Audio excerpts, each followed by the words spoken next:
Hello, नमस्कार, आदाब, सत श्री अकाल। मैं शिल्पी आप सबका आज के इस लेक्चर में फिर से एक बार स्वागत करती हूँ। आज जो ये लेक्चर हम देखने वाले हैं यानी कि SDG 17 को आज हम एक अलग नज़रिए से देखेंगे।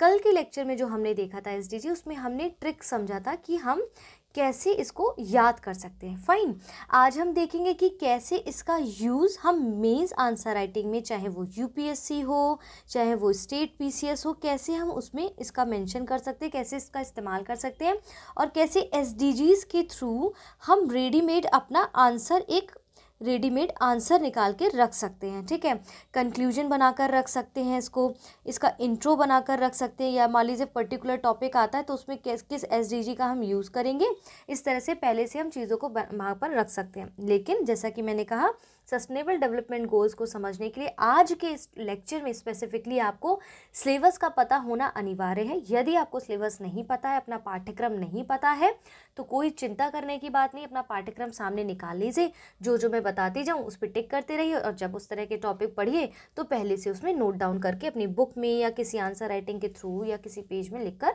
रखते रहिए। ठीक है, क्योंकि ये मेंस में इस पर बेस्ड आप कई क्वेश्चन देखेंगे। ठीक है, उस पर हम डिस्कस करेंगे बाद में, क्योंकि 3 घंटे के पेपर में 20 क्वेश्चंस में एकदम से रैंडम चीज़ें याद नहीं आती जब तक आप उनको थोड़ा सा पहले से प्रिपेयर नहीं करते हैं। ठीक है, तो जो बच्चे नए हैं उनको बता देना चाहते हैं, आप मुझे इंस्टाग्राम पे मेरे फॉलो कर सकते हैं, कुछ पूछना है तो इस पर पूछ सकते हैं। ये मेरा टेलीग्राम चैनल है, इस पर मेरे द्वारा पढ़ाए गए सारे लिंक्स, PDF इत्यादि अवेलेबल हो जाएंगे। कोई प्रॉब्लम है तो उस पर आप मुझे कॉन्टैक्ट कर सकते हैं, कनेक्ट कर सकते हैं।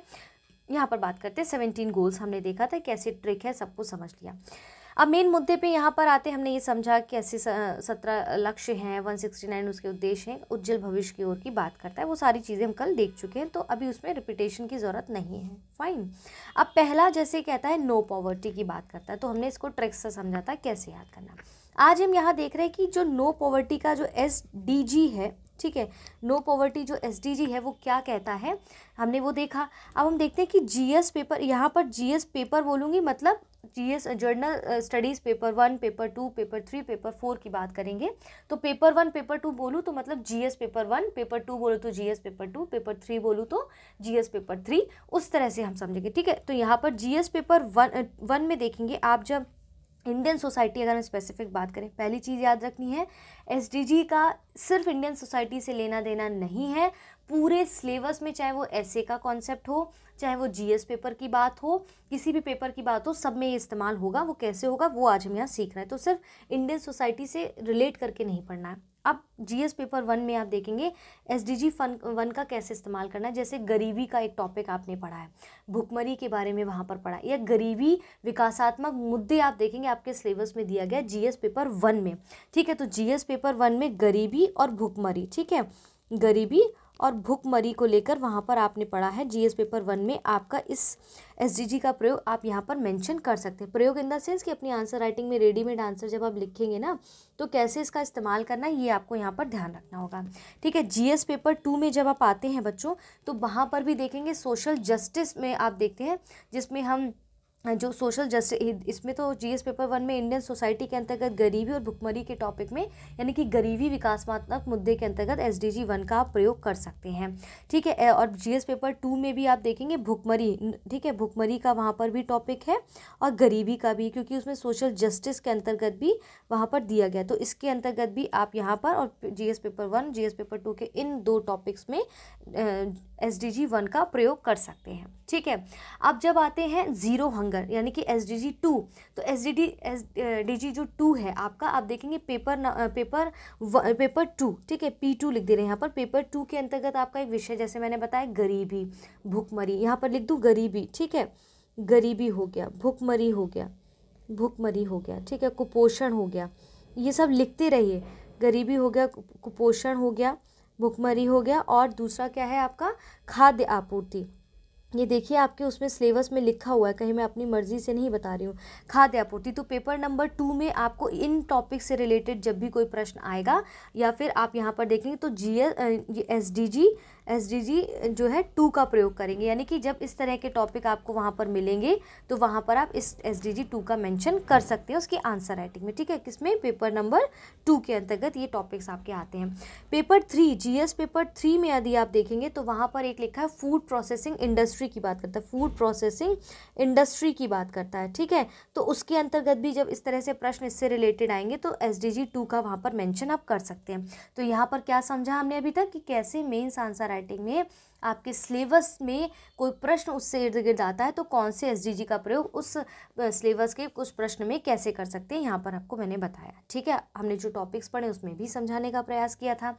अब आता है तीसरा आपका क्या था, गुड हेल्थ एंड वेलबींग की बात करता है। तो यहाँ पर जो एसडीजी आपका 3 है ये, इसका प्रयोग अपने सिलेबस में कहाँ कहाँ पर देखने को मिलता है, जैसे पेपर 2 में मिलता है, जीएस पेपर 2 के अंतर्गत, जैसे सामाजिक क्षेत्र और मैनेजमेंट में, ठीक है। कहाँ पर? सामाजिक क्षेत्र और मैनेजमेंट में, ठीक है। मैनेजमेंट के अंतर्गत आपको एसडीजी 3 का प्रयोग करना है, चाहे वो आपका है एजुकेशन सेक्टर की बात हो, ठीक है, एजुकेशन सेक्टर की बात हो या फिर हेल्थ सेक्टर की बात करें आपका, ठीक है, या फिर आपका human resources, fine, human resources की बात करें तो इन क्षेत्र में पेपर नंबर 2 के अंतर्गत सिलेबस के इस पॉइंट पे जब कोई प्रश्न आपसे बनता है तो वहाँ पर आप एसडीजी 3 का प्रयोग कर सकते हैं अपनी आंसर राइटिंग में, चाहे आप कंक्लूजन में करें, चाहे मेन बॉडी में करें, चाहे स्टार्टिंग में करें। आप इस तरह के टॉपिक्स के अंतर्गत इनका नाम पहले से लिख कर रख सकते हैं ताकि पेपर में अगर प्रश्न आए तो कैसे लिखना है कि भाई मान लीजिए हेल्थ से रिलेटेड कोई बात है कि इस तरह से जो बदलते समय में स्वास्थ्य देखभाल को लेकर क्या चीज़ें जो है आधुनिक समय में बदल रही हैं, तो क्या हमारा क्या उद्देश्य होना चाहिए बेहतर विकल्प के रूप में, तो वहाँ पर लिख सकते हैं आंसर राइटिंग में भाई ऐसी ऐसी चीज़ें बदलाव के साथ हमें ये रुख अपनाने चाहिए। वहीं पर आप देखेंगे सतत विकास लक्ष्य 17 के एसडीजी 3 के अंतर्गत भी इस विषय में कहा गया है, good health and well being की बात की गई। तो इस प्रकार से, ठीक है, जब आगे आगे टॉपिक्स में आएंगे तो और बेहतर तरीके से उसमें समझेंगे कि कैसे इस्तेमाल और करके दिखाएंगे फिर उसमें, ठीक, जैसे कि हमने पहले के लेक्चर्स में देखा है। आप सेम यहाँ पर भी क्वालिटी एजुकेशन की बात कर रहा है, 3 आपके गुड हेल्थ और वेल बीइंग की बात करते हो, वेल बीइंग में आपका एजुकेशन भी आता है तो पेपर 2 के अंतर्गत आ गया। यहाँ पर भी देखेंगे सेम वही सोशल सेक्टर पेपर 2 के अंतर्गत आप जब पढ़ेंगे तो वहाँ पर आपका सामाजिक क्षेत्र वाला जो है ना, सोशल सेक्टर वाला जो एरिया है आपके सिलेबस में उसके अंतर्गत आप इसका प्रयोग कर सकते हैं पेपर 2 के अंतर्गत। यहाँ पर अच्छे से लिख देती हूँ, पेपर जीएस पेपर 2 के अंतर्गत सोशल सेक्टर के अंतर्गत एसडीजी 4 का इस्तेमाल कर सकते हैं। इसके बाद जेंडर इक्वलिटी की जब बात आती है, यानी कि जेंडर इक्वलिटी में क्या क्या मैंने बताया था, मात्र महिलाओं से नहीं है इसका तात्पर्य, पुरुष हो, महिला हो या फिर LGBTQ+ की भी बात हो तो इसमें जेंडर इक्वलिटी की बात करता है। अब ये किस यूपीएससी के या स्टेट पीसीएस के किस सिलेबस के किस पार्ट में है, तो जीएस पेपर 1 में आप देखेंगे कैसे, महिला के संदर्भ में जब आप इंडियन सोसाइटी पढ़ते हैं ना तो महिला के संदर्भ में आपको ये वाला पॉइंट वहाँ पर आप इंगित कर सकते हैं। जैसे क्या महिला के संदर्भ में, जैसे यौन हिंसा, ठीक है, यौन हिंसा की बात हो या फिर आपको देखेंगे आय असमानता की बात हो, किसकी, आय असमानता की बात हो, ठीक है, आय असमानता की बात हो, चाहे LGBTQ+ की बात हो एक्सेट्रा, इस संदर्भ में महिलाओं के संदर्भ में या फिर महिलाओं से इतर अगर हम बात करें जेंडर इक्वलिटी के संदर्भ में आप एसडीजी 5 का इस्तेमाल कर सकते हैं। जैसे LGBTQ के विवाह को लेकर जो अभी वर्डिक्ट आया है उससे रिलेटेड फॉर एग्जाम्पल कोई प्रश्न आता है तो आप वहाँ पर एसडीजी 5 का मेंशन कर सकते हैं क्योंकि एसडीजी 17 के अंतर्गत इसको लक्ष्य निर्धारित किया गया, तब वहाँ पर विवाह को लेकर जो इनइक्वालिटी दिखाई जा रही है तो क्या वो सही है, तो वहाँ पर आंसर राइटिंग में एसडीजी 5 का नाम मेंशन कर सकते हैं। ठीक है, यहाँ तक क्लियर है। तो पेपर नंबर 1 के अंतर्गत आपको इस विषय से संबंधित चीज़ें मिलेंगी, ये तभी समझ आएगा जब आपने सिलेबस को अच्छे से समझा होगा। अब आपका SDG 6 क्या कहता है, यानी कि क्लीन वाटर, छी मतलब 6 यानी कि छी क्लीन वाटर सैनिटाइजेशन की बात करता है। ये आपके किस पेपर के अंतर्गत आता है, पेपर 3 के अंतर्गत आता है, किसके, GS पेपर 3 के अंतर्गत, P3 लिख दे रही हूँ यानी कि GS पेपर 3 की बात कर रहा है। इसमें क्या है, पर्यावरण की बात करता है। याद होगा ना कुछ कुछ सिलेबस आपने इकोनॉमिक्स, इकोलॉजी, एनवायरनमेंट पढ़ा होगा इसमें, ठीक है। जल संरक्षण की बात करता है, यहाँ पर क्लीन वाटर वगैरह की बात कर रहा है ना, जल संरक्षण की बात करता है, ठीक है। अब यहाँ पर स्वास्थ्य भी आ जाता है। अब समझिए स्वास्थ्य कैसे, जैसे आप देखेंगे आपने स्वास्थ्य के बारे में कौन सा SDG 3 पढ़ा था ना, SDG 3 पढ़ा था, तो ये आपका जो ये विषय स्वास्थ्य से संबंधित है, SDG 3 प्लस SDG 6 आपका इसके अंतर्गत आ जाएगा। मतलब आपका कोई स्वास्थ्य से रिलेटेड कोई विषय होगा, चाहे पर्यावरण की बात हो या प्रदूषण की बात हो, क्योंकि कहीं ना कहीं ये डायरेक्ट स्वास्थ्य से संबंधित है, तो SDG 3 भी इससे रिलेट करता है, SDG 6 भी इससे रिलेट करता है, ठीक है। तो ये दोनों चीज़ आपको याद रखनी है। इसके बाद आपका आता है पेपर नंबर SDG 7 आता है आपका, कौन सा, SDG 7 क्या कहता है वो हमने समझा शॉर्टकट में। अब हम यहाँ पर देखते हैं कि यहाँ पर किसकी, अफोर्डेबल एंड क्लीन एनर्जी की बात करता है। तो ये किस UPSC के पेपर सिलेबस में देखेंगे, पेपर नंबर 3 GS पेपर 3 में आप देखेंगे क्या कहता है, अवसंरचना, ठीक है, अवसंरचना की बात, अवसंरचनात्मक कार्य की बात करता है, ठीक है, ऊर्जा की बात करता है। पेपर 3 के अंतर्गत सिलेबस में देखेंगे, मिलेगा आपको सब कुछ है, ठीक है। तो इसमें आप इस SDG 7 का प्रयोग कर सकते हैं। कैसे, एग्जाम्पल के तौर पे समझिए, जैसे PM उज्ज्वला योजना आपने देखा होगा, ठीक है, PM उज्ज्वला योजना, PM उज्ज्वला जो योजना आपकी है उसके अंतर्गत आप ऐसी चीज़ों का मेंशन कर सकते हैं। एक आपने देखा होगा COP26 में पंचामृत शब्द का आपने जो है इस्तेमाल देखा होगा, किसके अंतर्गत, COP26 जो आपका सम्मेलन हुआ था उसके अंतर्गत, जिसमें पंचामृत में क्लीन एनर्जी की बात की गई है, ठीक है। तो गवर्नमेंट के जो इनिशिएटिव है, PM ने जो इनिशिएटिव्स लिए हैं अभी तक, उनका नाम यहाँ पर देके और SDG 7 का प्रयोग कर सकते हैं, जो आपकी अफोर्डेबल एंड क्लीन एनर्जी से संबंध रखते हो, वहाँ पर आप SDG 7 का प्रयोग अपने मेंस आंसर राइटिंग में कर सकते हैं, ठीक है। तो ये कुछ टॉपिक है, ये तब आपको समझ आएंगे जब आप सिलेबस खोल के देखेंगे। तो जब भी इस टॉपिक को, लेक्चर को पढ़ें, सिलेबस ज़रूर खोल लीजिएगा, तभी समझ पाएंगे, ठीक है। इसके बाद 8 आता है decent work and economic growth. तो ये आपका किससे संबंध रखता है, पेपर 3 GS पेपर 3 के अंतर्गत जब आप देखेंगे तो वहाँ पर किसकी बात करता है, रोजगार की बात करता है, ठीक है, रोजगार की बात करता है वहाँ पर पेपर नंबर 3 के अंतर्गत। इसके बाद आप देखेंगे कि यहाँ पर देखेंगे कार्यस्थल पर महिलाओं के साथ जो उत्पीड़न होता है, कार्यस्थल पर कैसे समझेंगे, ये टॉपिक है आपका कार्यस्थल पर यौन उत्पीड़न, ठीक है, कार्यस्थल पर यौन हिंसा पर भी इस टॉपिक का इस SDG का इस्तेमाल कर सकते हैं, ठीक है, इसको भी कोड कर सकते हैं वहाँ पर। इसके बाद सुप्रीम कोर्ट ने एक वर्डिक्ट दिया था सेक्स वर्कर्स को लेकर, किसको, सेक्स वर्कर्स को लेकर एक वर्डिक्ट दिया था, उसमें उसको वैधानिक कार्य माना था, इसको वैधानिक कार्य के रूप में माना है, ठीक है, वैधानिक कार्य के रूप में मान्यता दी थी, उसको वैधानिक कार्य घोषित किया गया था। तो इस तरह के टॉपिक भी अगर आपके आते हैं पेपर नंबर 3 से संबंधित, तो वहाँ पर भी आप SDG 8 को मेंशन कर सकते हैं, SDG 8 को वहाँ पर इंगित कर सकते हैं। तो अभी तक समझ आ रहा है ना कि कैसे इसको लिखना है, किससे रिलेटेड है। तो जो SDG 8 है वो पेपर नंबर 3 में जो टॉपिक दिए गए उसमें अंतर्गत, उसके अंतर्गत रोजगार या कार्यस्थल पर यौन हिंसा पीड़ा की बात हो, इस तरह से वहाँ पर SDG 8 को वहाँ पर कोड कर सकते हैं। अब 9 आता है जिसमें इंडस्ट्री, इनोवेशन और इंफ्रास्ट्रक्चर की बात करते हैं।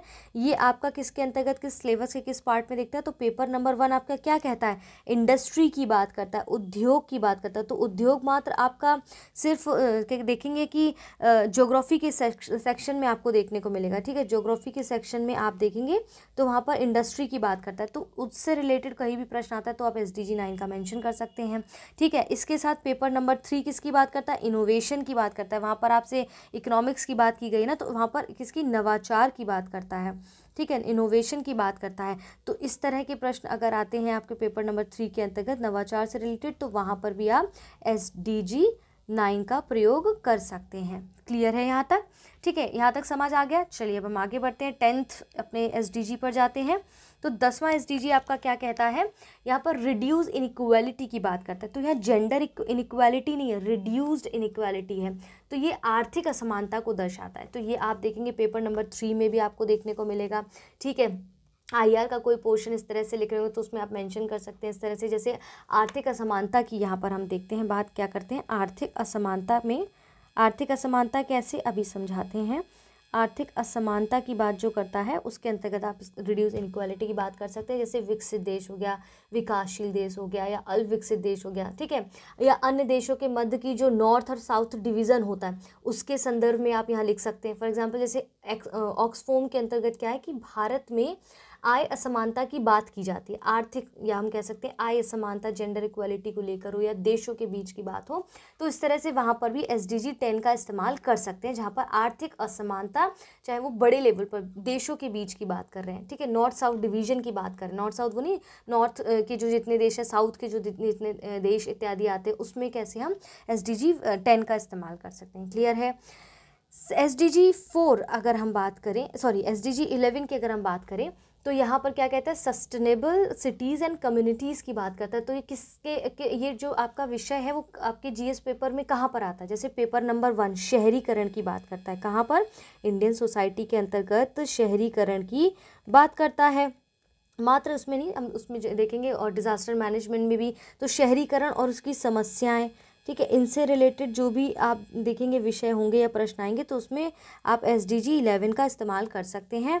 पेपर 3 के अंतर्गत आप देखेंगे तो इसमें डिज़ास्टर मैनेजमेंट, ठीक है, डिज़ास्टर मैनेजमेंट के अंतर्गत भी कहीं पर भी इस तरह से प्रश्न आता है तो आप इसमें SDG 11 का प्रयोग कर सकते हैं, वहाँ पर मेंशन कर सकते हैं। तो इसे रेडीमेड बना के रखिए।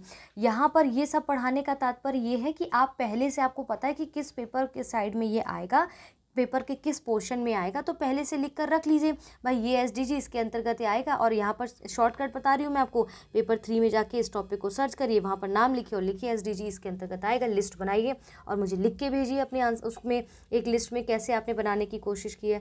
12 क्या कहता है, SDG 12 क्या कहता है, रिस्पॉन्सिबल कंजप्शन एंड प्रोडक्शन की बात करता है। तो यानी कि खाद्य की बात कर रहा है, यानी कंजप्शन और प्रोडक्शन की बात कर रहा है, खाद्य बर्बादी, ठीक है। आप देखेंगे कि हेल्थ में भी खाना बर्बाद करना ये हेल्थ सेक्टर के अंतर्गत भी आता है। तो खाद्य बर्बादी पर अगर कोई खाद्य से संबंधित आपका प्रश्न आता है तो वहाँ पर आप इस तरह से SDG का प्रयोग कर सकते हैं।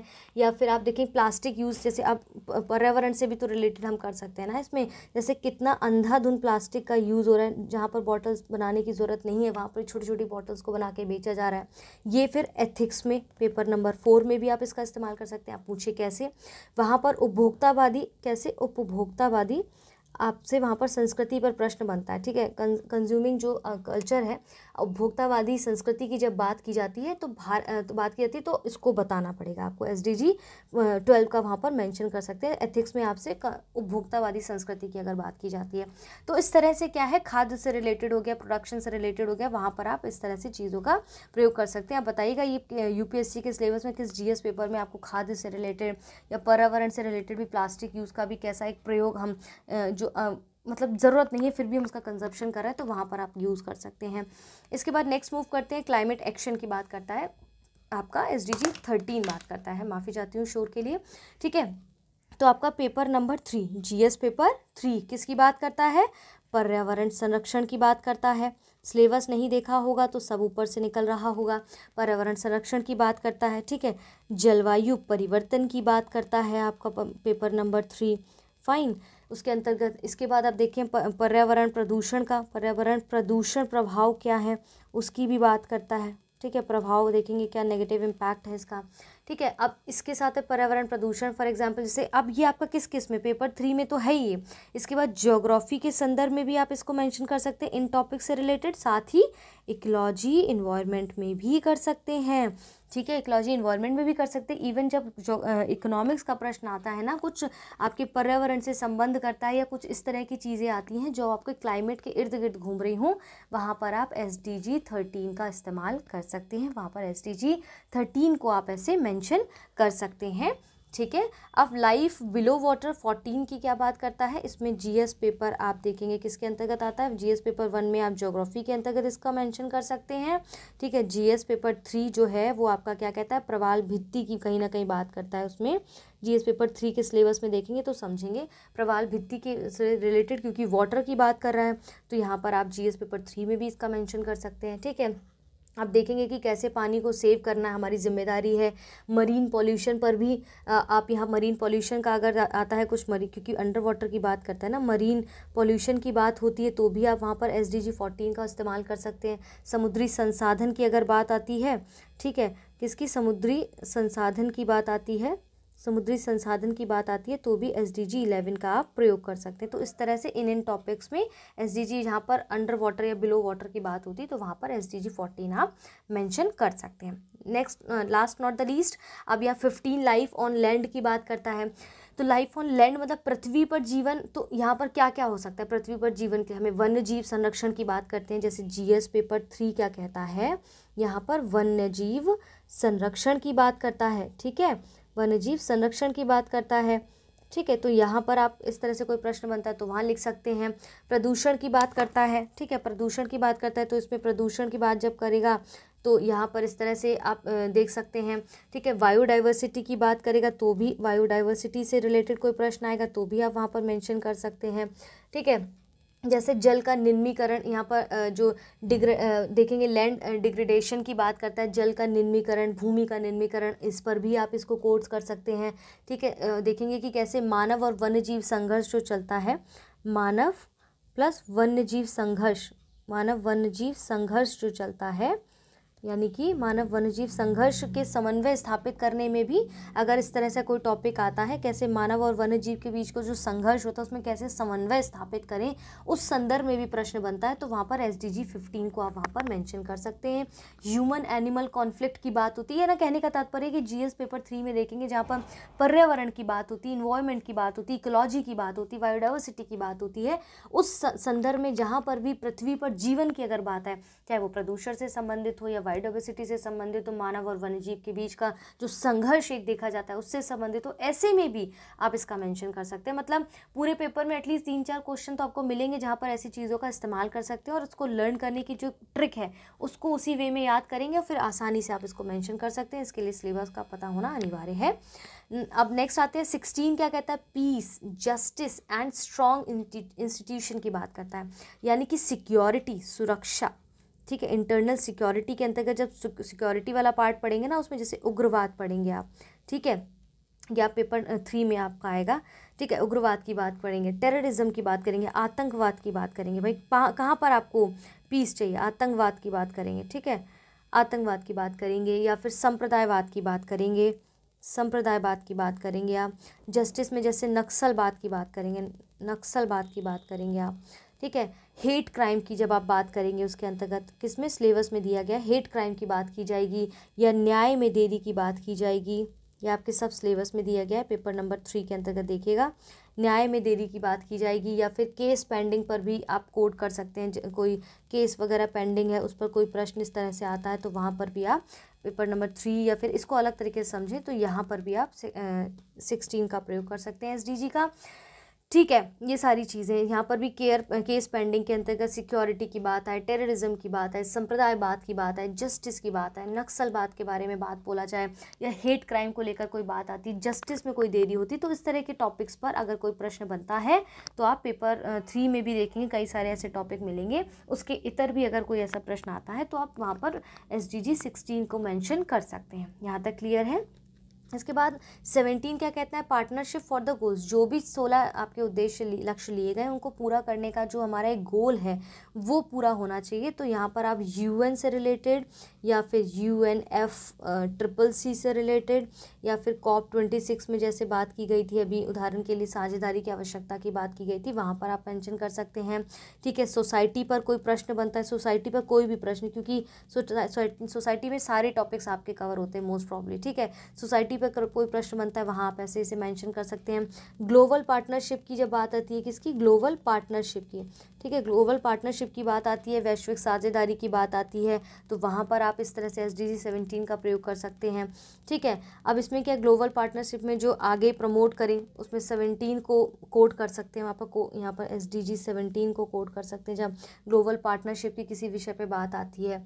ठीक है, तो वहाँ पर भी इस तरह की चीज़ों को आप मेंशन कर सकते हैं। ठीक है, वैश्विक साझेदारी से भी वैश्विक साझेदारी में भी अब ग्लोबल वार्मिंग की बात आती है, जैसे ग्लोबल वार्मिंग भी आती है तो ये पूरे विश्व का मसला है ना।